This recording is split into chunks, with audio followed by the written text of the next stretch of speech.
Hey, everybody, welcome back. This is part 2 of our episode with Mr. Zach Babcock, entrepreneur.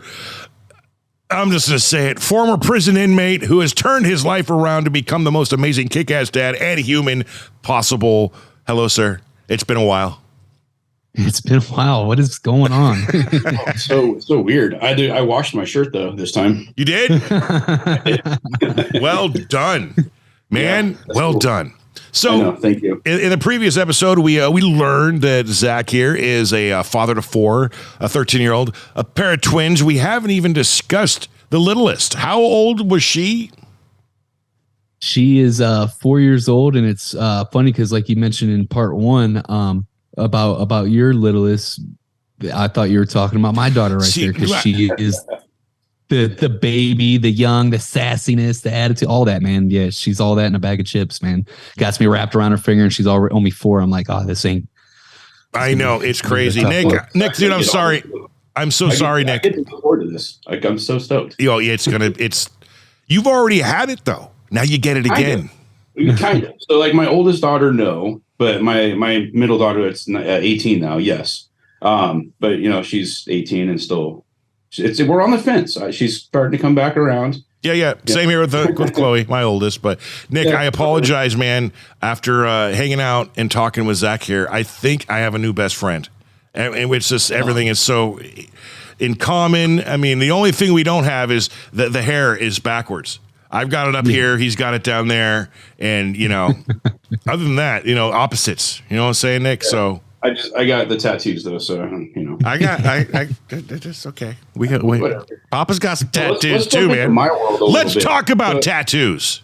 No. Let's jump into fitness because Zach is fucking killing it. Yes, he is. Dude, your post, like your gym post, man, like the transformation that you're showing. Well done. Thank you, man. It's funny. It's all coming full circle here because you were just talking about the hair, and then you started talking about the fitness, and the reason why this beard is hanging down to my belly button right now. Because back in 2018, I made a post and said that I wasn't cutting this beard until I get a 6-pack, and so I'm a man of my word. How close are we to that 6-pack? Really freaking close. Now, and how does that make you feel? Yeah. You're you love that beard. Come on, you do. Are you gonna take it all off or like a nice custom trim? Well, since you asked me, and I like to keep it real, man. I said I'm not cutting this beard until I get a 6-pack. I did not say I'm cutting this beard when I get a 6-pack. Okay, fair enough. All right. So it could be like a ½ inch off the bottom. Boom. Yeah, done. You're a man of your word. I'm going to do a Facebook live, a live video and grab one strand of hair. Right. Cut it and then be like, that's it. There you go. There you go. So what kind of training are you doing? What kind of supplements are you taking? Yeah.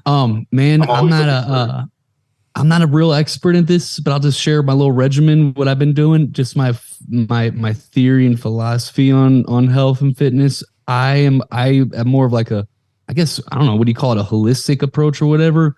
I like natural stuff. So what I mean by that is I started growing a garden outside this year, and then I bought a tower garden so I can grow all year round. So I got fresh produce that's not getting any chemicals sprayed on it because, anything, USDA approved or whatever's got to have pesticides and chemicals and stuff that kills you on it. So it doesn't have any of that. And then we just went and got a half a beef fresh from the farm. Again, no chemicals or pesticide, best tasting meat you could ever get and cost way less than what you get it at the store. So that's number one is the eating, the right foods, because, good gut health is essential to all health. So that's number one. And then, man, I don't really know, I'm not a fitness expert. I just train hard as hell. I do a lot of high intensity interval training and, weightlifting or whatnot.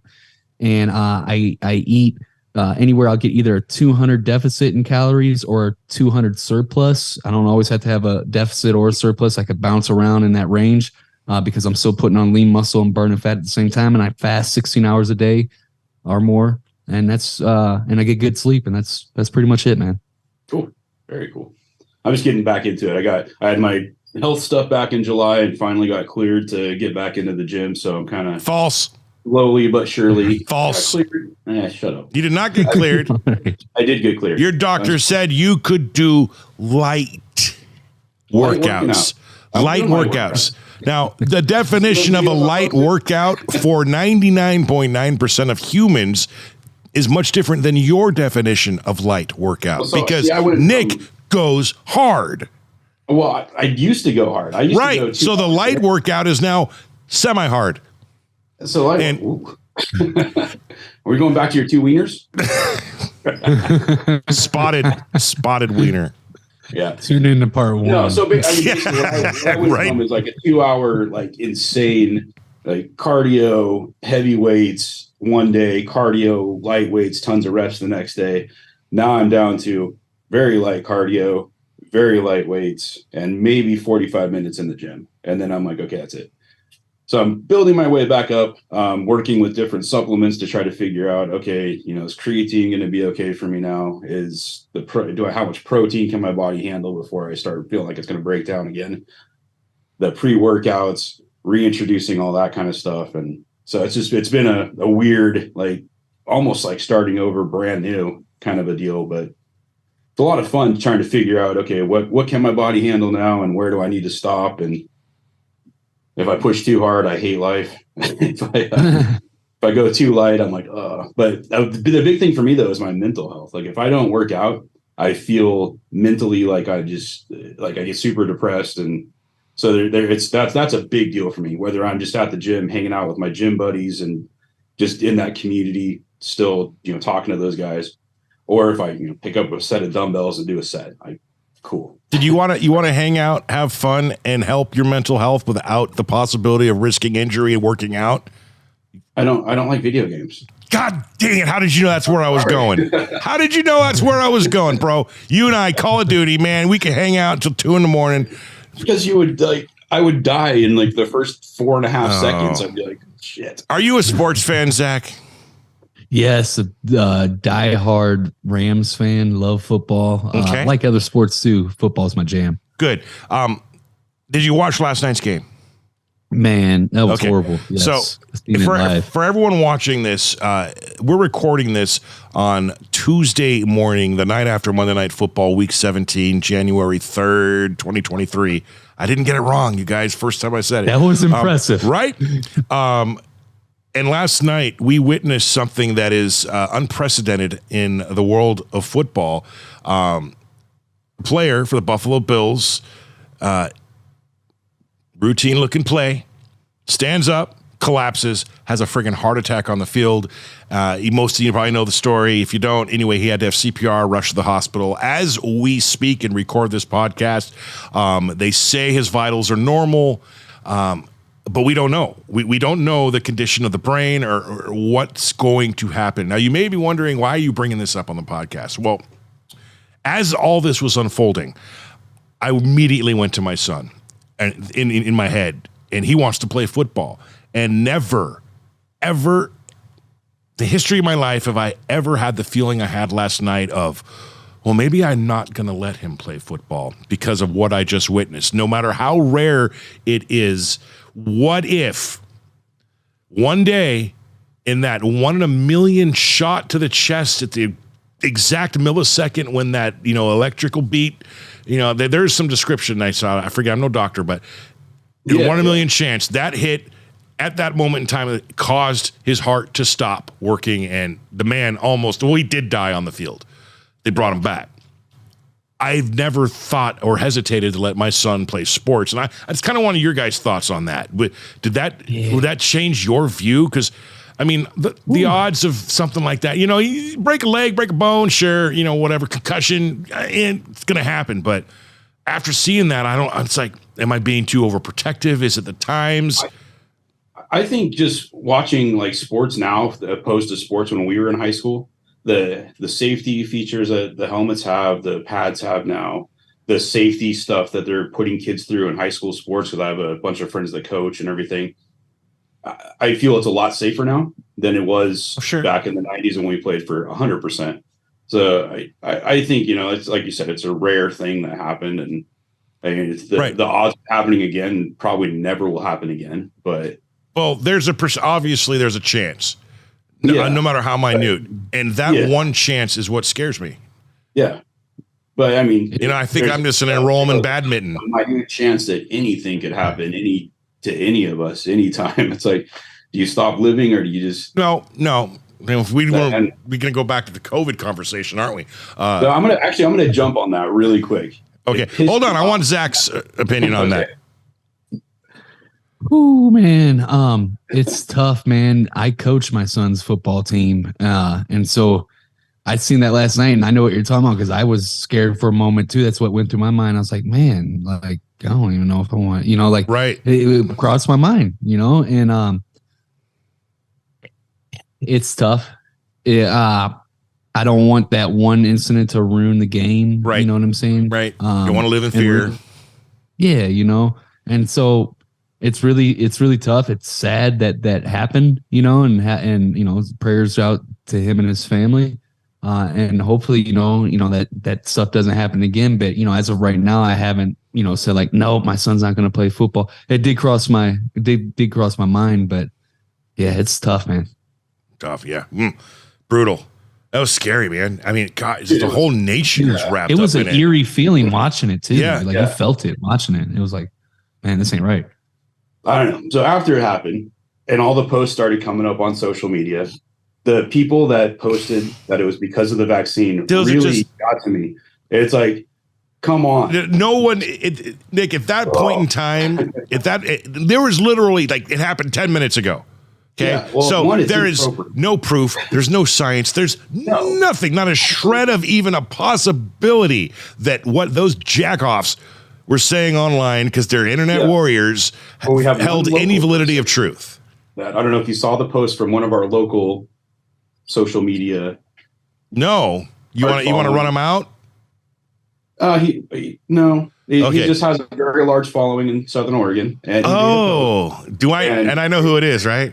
Yeah, you know. Okay. And he basically posted that it was 100% because of the vax. It's like, how do you know? Like, dude. Yeah, you don't know. It's like, man, just be kind. Like, one, your post is 100% inappropriate. The dude's family's freaking out. The guy could totally die. Yeah. Like, literally. Yeah. Yeah. It just, I don't know. It's just society. That kind of pissed me off too, of course. But this is the world we live in now, man. It's I laughed it off and then didn't let it bother me. You know what I mean? There was an instantaneous, are you done? Why would I let someone else's idiocracy? Boy, how freaking funny is that? I can't even say it right as I'm saying it. Yeah, that isn't that. But let it slide and be on. And like you said, yeah, man, be kind because exactly that's all we got. Nick, did you put together a Fast Five? I did. Okay. Fast Five questions for Zach Babcock. Let's go. By the way, I used to and still do work in radio. So this came from a segment that I used to have on my radio show back in the day, the Fast Five on the radio station that will not be named. And that's where this comes from. So, and you never ever talked like that on the radio. That's called the radio announcer puke voice. You're puking all over the mic. All right. Anyway, number one, you could have a billboard on it. What would it? This is why we don't let Nick go. I'm trying to give it. This is what happens, Zach. I know. Yeah. Oh man. If you could have a billboard, what would you have on it and why? Oh, that's a good question, man. Damn, I never thought about that one before. If I can have a billboard, what would I have on it and why? I would have on there, I would have something geared towards alpha male entrepreneurs that are like totally dominating business, but they're lacking in their relationships or health and other areas because they got a lot of unresolved shit that they still haven't cleaned up and dealt with. And so I would have a billboard saying something like, if you you can't truly dominate life until you face your own demons, or something like that, where it calls them out. It's like, because a lot of these guys think that they're dominating, but they're not even in their kids' life, and their health is shit or whatever, and all this stuff. That's why I would do that, because I truly believe that there needs to be more good dads and present dads, and not only just dads, but just present men that are dealing with their shit. You know what I'm saying? Instead of running and hiding from it. Dude, That is one big ass billboard. You need to rent some space. Yeah. That is, man. I wonder what the ad cost on that would be, man. It's like when you're driving into Vegas and there's like, there's one every quarter mile. Exactly. We got like 10 billboards. Yeah. You're telling a story, causing accidents. All right. What is one piece of motivational advice? If you can't control it, quit bitching and worrying about it. Just focus on what you can control. I like it. What's your favorite meal to cook for your kids? Hot dogs, chicken nuggets, and French fries. That's the staple, man. A staple. And ramen noodles if we need to. And you're good. What's your favorite activity to do with your kids? Favorite activity, fishing in the backyard has quickly became one of the favorite. That's a really good one. Or anything when we're training together, whether it's like wrestling or football or just now during winter break, they started picking up. They see that I do daily habits every day. So they started working out every morning because that's when I do mine. And they're like doing pull-ups and stuff. So when we're doing stuff together, training together, those are fun. All right. Your favorite thing for you about being a dad? The favorite part, man, there's so much. I love like almost all of it, but just being there, getting to be present and being there. I didn't have a dad growing up, so it's really big to be able to be there and knowing that my kids have a steady, consistent force in their life that's going to show up for them. There you go. Is that it, Nick? That's it. All right. How do you, everyone has their idea of, how to be a parent, how to be a father. Most of us, in case I'm lucky, my dad was there and he was friggin' amazing, just great. How does someone, in particular you, form what their idea of what a proper dad should be when they didn't experience it themselves? Yeah, dude. It's a great question. And it's tough. And I don't think anybody can like answer that question like, oh, this is how you should be a dad, because I don't think they read a manual on it. Right. It's kind of, but for me, how I go about doing it is I got a set of core values and I just show up with my core values with everything I do in life. And that's truth, order, excellence, alignment, and freedom. And so truth for me, what that means is doing the right thing, even when it's hard, because if it's the right thing to do or not deep down. That's your gut feeling, and that's always right. And so do the right thing, speak truth, do what you say you're going to do, things like that. So I show up and like if I, get mad at them, for something that they do, I try to, and I'm not perfect at this, guys. No one is. No one is saying we are either, man. But But yeah, if I do something and it gets on my nerves, I try to run it through those filters. Like if I respond this way, is that the right way to do it? And if it feels right, like, hey, this is what you're supposed to do as a dad, and it lines up with everything, then I go forward with it. Sometimes I do it when it's not right too, and that's when I feel bad and I correct it and get better. But yeah, that's how I try to go about it. All right. The most important question I like to ask, Nick kind of hinted on it, is he's more motivational, but and then we'll go get lighter. Okay, that this is a pretty heavy one. I ask of all my guests, if you could impart one piece of wisdom or advice onto any new father or expecting dad, what's it going to be? New father, one piece of advice for new father expecting dad. One piece of advice for that, man, slow time down as much as possible, because they're only going to be young once. They're only going to be that age one time. You only get one shot with it. The work and all that other stuff that you got to do, it can wait. If your family doesn't win, nobody wins. That's how your mantra should be. There you go. That's a good one. If your family doesn't win, no one wins. That's a pickle, though, brother, because a lot of times we got to work to make that family dynamic work. Exactly. It's a son of a bitch sometimes. Yeah, man. It is. It's tough. All right. But, it can be done. Lighten things up. Okay. Who's going to the Super Bowl?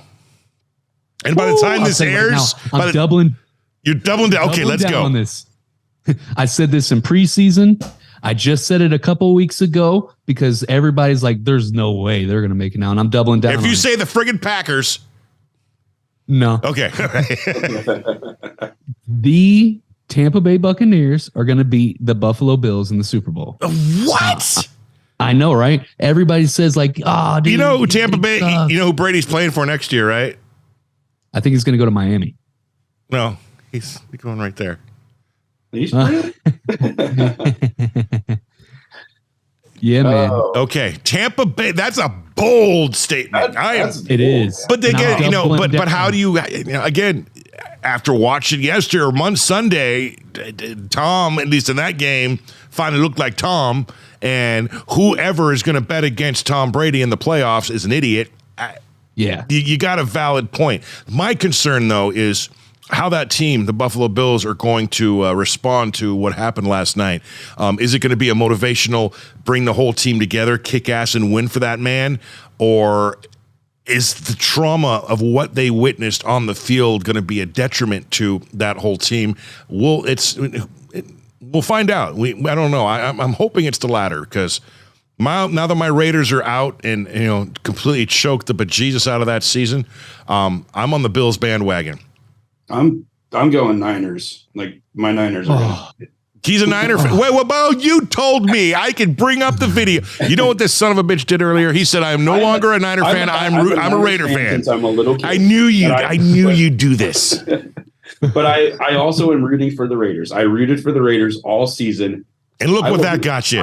Heartache, pain, tumultuous, torture. Dude, it's so rough watching a shitty coach not know what the fuck he's doing. It's like, fuck, I don't know a lot about football and I could coach better. I know. That makes me sad. And what they did to my boy Derek Carr. How do you feel about that? I mean, you're a football guy. Oh. For Stidman? I mean, come on, man. At least let the man finish out the season. You put his heart and soul and bled silver and black for almost 10 years for that team. And look at the team they put around him for 9 years, and he still got the numbers and top 10 almost every single year. They should have showed that man some respect before kicking him out the door, I think. But Stidham did pretty good. And everyone, Dadcast is now a sports talk podcast. I went with the radio voice, Nick. Did you see how I turned it on? I love it. Oh, Zach. I want you to become the host for a minute and ask us some questions. Okay. Wow. That's on the spot, right? Yeah. Why did you guys start this podcast? What was the reason why? Nick, you want this? You want me to go? Yeah. I'll take part of it. So 2 years ago, my son was born and was sick, ended up in the NICU, and I couldn't go see him because of COVID. So I reached out to JP, who I've been friends with for almost 20 years, and he's helped me get through concerts and stuff. He's like the go-to radio guy, one of the top DJs in the Valley for 20 something years. So I was like, that's a no-brainer. Bring him on the podcast for sure. He's a good friend. So the whole idea was just to talk about what was going on with us. I don't think we ever thought it would get to as big as it got. And then it ended up, we brought in Randy Couture came on, and it kind of blew up from there. And JP was going through some personal stuff, which I'll let him talk about. And well, thank you. Yeah. Same thing. The premise, I asked myself that because I work in media and radio for so long that I said, if we're going to do a podcast, even 2.5 years ago, there were a dime a dozen, man. And look at it today. Even, there's millions of shows out there. We need an idea, a tangible concept, something that we could talk about that other people are going to want to listen back and watch. So what's it going to be? And then I looked at him and said, well, we've got, what are we? We're both dads. And Dadcast popped in my head. I was like, oh, that's a good name. Let's have a podcast about dads. And that was literally the birth of it. That was the inception. We didn't know what we were going to talk about. All we knew is it was going to be dad-centric.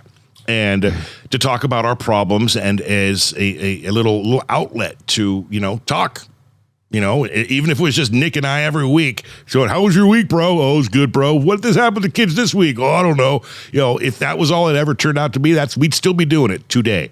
exactly. And at the time, like you said, he mentioned his kid. My lady was diagnosed with breast cancer, and she had a double mastectomy. And it's tough. You know, I couldn't even imagine putting myself in her shoes. I and still don't, you know,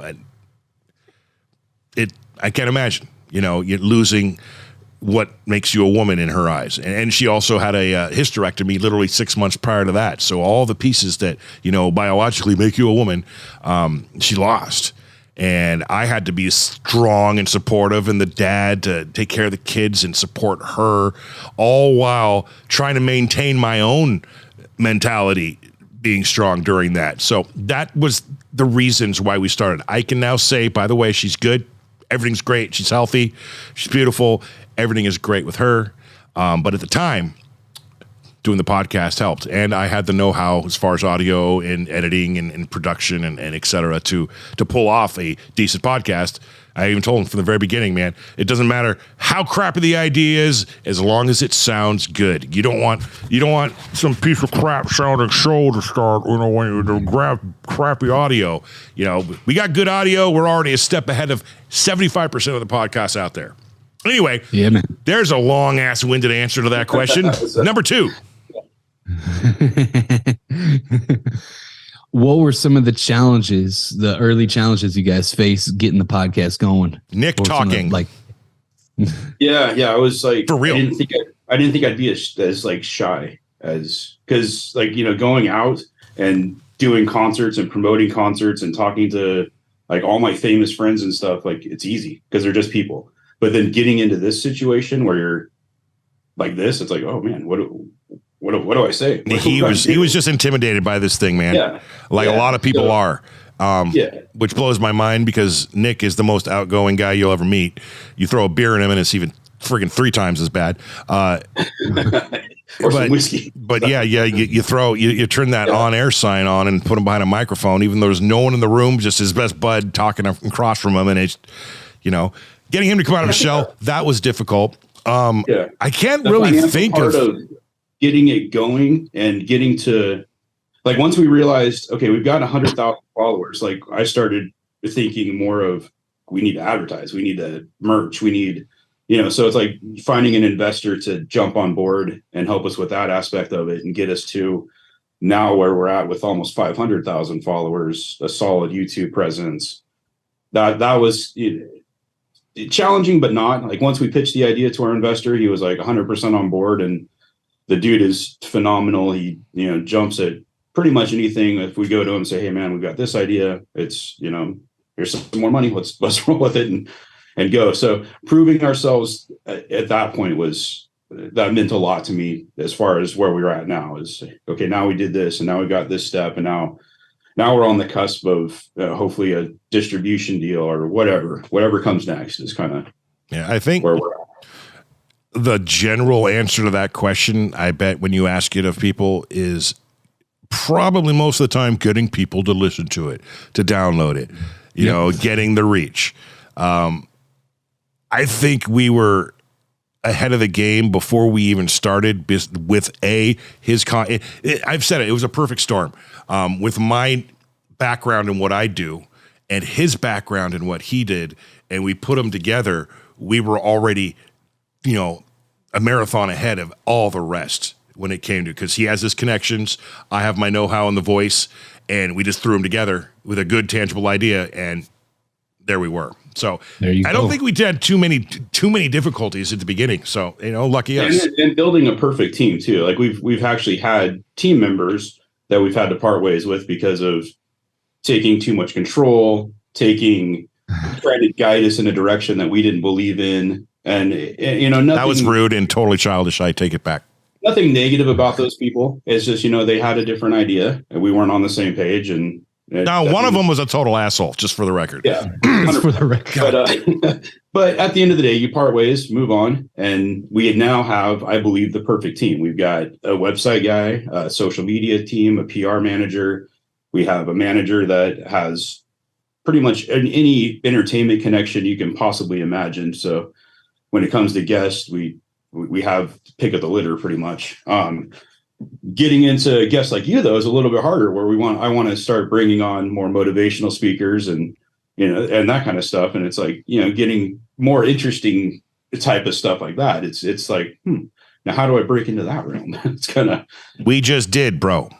I know. Yeah, you're gold, man. Like all you got to do is drop how many downloads you're getting, and you're in there. Like, dude, look, Yeah. you hit up Sean Whalen or something on Instagram in the DMs, or go to his website and shoot an email or whatever. But hey, Sean, I want to interview on my top rated podcast. Dude, we're getting over 500,000 downloads a month right now and climbing. You're a perfect fit. I love how you show up as a dad. Can we make it happen? Boom. Damn right he's gonna say yeah, dude. Like Yeah, he said yes. We just gotta get a date locked down. But also found out our manager, his best friend, is the CEO of Lions Not Sheep. Could you repeat that? I need to record that. That was perfect. No, I'm kidding. So it kind of worked out a little bit better. I had no idea that he knew the CEO, and he's like, "Oh yeah, this guy's my best friend." I sent him a text. He's like, "Oh yeah, we'll both be on." So I'm like, "Sweet, nice." So it worked. Oh, yeah, it worked out. Well, holy crap. My final question, and I just realized, Nick, we're almost there. You'll understand shortly. Okay, here we go. Every single year, and by every single year, we do a Father's Day special. Okay? We recorded a couple weeks prior, aired on Father's Day. This will be the annual episode number 3 coming up this Father's Day. I don't ask every guest this question. So, will you be a guest on the Father's Day special when we do it, obviously with time allowing for you, good sir? We're going to have about 30 blocks on this screen with all kinds of dads wishing each other happy Father's Day, telling stories, making it short, sweet, quick, and we'd love to have you on for that, Mr. Zachary Babcock. I am down, man. Count me in. Yeah, Thank buddy. you for the invite. Absolutely, man. Come on. And with that, we would love to be on your podcast. Oh, there it is. Told you. Hustle, flow. Yeah. Hustle, flow. Let's do it, man. Sweet. Absolutely. All right. And that is our time together today. Zach Babcock, man, you are the definition, I think, of what a good dad, a solid human being should be. Had a rough past, overcame it. Here we are now. Amazing. Good story, amazing story. In fact, we barely even touched on all that. We need more time. We should probably do another episode in the future. I'm going to ink you in for that one day. Everyone watching worldwide, wherever you may be, however you may be listening, thank you so much for your support. We appreciate you. On behalf of myself and Nick, we wish you an amazing 2023, even though we may be a couple months into the year. But as we record this, it is only January 3rd and the first time we've sat behind the microphone this year. Happy New Year. Zach, thank you, man. You're amazing. Yeah, thank you. Thank you guys for having me, man. I had a blast. Absolutely. Thank you. We had a blast as well. Make sure you like up, subscribe, do all the things, and we'll catch you on the very next episode. Have a great rest of your whatever time of day it is right now. See ya. Peace.